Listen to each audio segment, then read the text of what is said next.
তো আজ প্রাকৃতিক অক্সিজেন রক্ষা দিবস। সর্বোপরি কথা হলো অক্সিজেন এটা আমাদের সকলের অধিকার, সকলের। সুতরাং এই সকলের অধিকারকে আপনারা সুখে থাকার জন্য গুটি কয়েক মানুষ বড় বড় দালান করবে, গাছ কেটে নিধন করবে এবং আমরা সকলের অক্সিজেন, নির্মল অক্সিজেন গ্রহণে বাধা সৃষ্টি করবে, এটা আমরা কখনো চাই না। আমাদের সকলের নৈতিক দায়িত্ব, সকল পর্যায়ে সকল শ্রেণীর মানুষের দায়িত্ব এই প্রকৃতি রক্ষায়, অক্সিজেন সুস্থ রাখায় কাজ করা। ধন্যবাদ। পরিবেশবাদী যুব সংগঠনের সাথে যুক্ত হয়েছি। পরিবেশ ঢাকা শহরে দেখা যাচ্ছে গাছের সংখ্যা অনেক কম, তাই আমরা পারি আমাদের জানালায়, আমাদের যে ব্যালকনি আছে তাতে গাছ লাগাতে, এবং আমরা আমাদের কলেজ স্কুল মাঠে যে খালি জায়গা পাবো সেখানে গাছ লাগাতে, পরিবেশটাকে যাতে আরও সুন্দর করে আমরা দিন দিন ঢাকা শহরটাকে আমরা আরও বেশি পরিবেশ বাড়ি করতে পারি, সেই দিকে আমাদের পদক্ষেপ নেওয়া উচিত।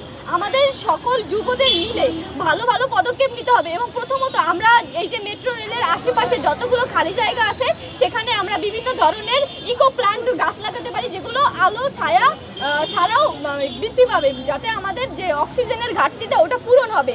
বর্তমানে দেখা যাচ্ছে বাংলাদেশে 12 মাসের ভেতরে 8 মাসই গরম থাকে, আর যত কয়টা ঋতু আছে সেগুলো লক্ষ্যই করা যায় না। বেশিরভাগ থাকে গরম আর কয়েক মাস থাকে শীত। আমাদের এই যে হিট স্ট্রোক এটা আমাদের কমাতে হলে অবশ্যই গাছ লাগাতে হবে। আমরা দেখি আমাদের পরিবেশ ধ্বংস হচ্ছে। এখন একটি নতুন ফেনোমেনা এসেছে, ধর্মের নামেও আমাদের এই প্রকৃতি এবং পরিবেশকে ধ্বংস করার একটি কুচক্র মহল উঠে পড়ে লেগেছে। আমরা আজকের এই অক্সিজেন দিবস থেকে তীব্র নিন্দা এবং প্রতিবাদ জানাই। টানা সপ্তমবারের মতো বেস্ট টিস্যু পেপার ব্র্যান্ড হিসেবে স্বীকৃতি পেয়েছে বসুন্ধরা টিস্যু। আমরা এই পৃথিবীতে বেঁচে থাকতে আমাদের সকলের বসবাস উপযোগী করতে চাই, কিন্তু আমরা দেখছিটা কি, যে পৃথিবীটা আমাদের সামনে আছে সেই পৃথিবীকে আমরা অনেক সময় ধ্বংসের কিনারায় নিয়ে যাচ্ছি।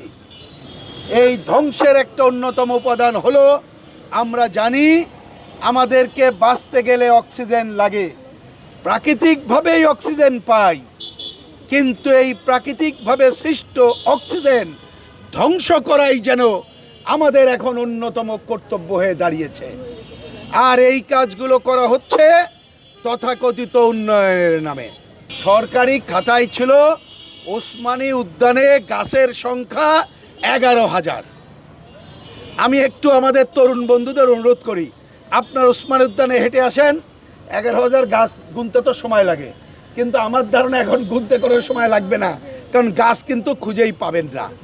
তাইলে হলোটা কি হলো প্রথমে কাগজে কলমে 11,000 গাছ লাগানো হলো, তার জন্য টাকা পয়সা যা কামাই করে নেওয়া হলো, পরে গাছ নষ্ট করা হলো, এবং পরে ওই জায়গায় আন্দোলনের পরে আমরা একটা ভবন নির্মাণ ঠেকাতে পেরেছিলাম, কিন্তু ওসমানী উদ্যানকে এখনো রক্ষা করা যায়নি। উন্নয়নের অজুহাতে এবং ধর্মীয় কিছু কারণে বা রাজনৈতিক কিছু কারণে প্রতিনিয়ত বৃক্ষ নিধন করছে। বৃক্ষ একটি অঞ্চলের জন্য কতটা গুরুত্বপূর্ণ, শুধু মানুষের জন্য না, বৃক্ষ কি শুধু মানুষের জন্যই প্রয়োজন? অক্সিজেনের পরিবেশে তো আরও জীববৈচিত্র্য রয়েছে, সেগুলোকেও তো রক্ষা করার জন্য গাছের প্রয়োজন। সেই গাছগুলোর সাথে আমরা এত শত্রুতা করি কেন? সেই গাছকেই আমাদের কেন কাটতে হবে?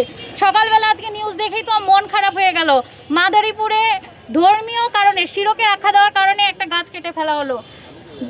দোষ ত্রুটি যাই করলো মানব সৃষ্ট কারণে, কিন্তু এর ক্ষয় হলো প্রকৃতির পরিবেশের। এর জন্য কোনো আইন আছে বাংলাদেশে আইন থাকলেও ওগুলোর কোনো প্রয়োগ নাই। সরকারের চোখ সবসময় ওই দৃষ্টিতে দেখতে হবে যে প্রকৃতি কিভাবে ক্ষতি হচ্ছে।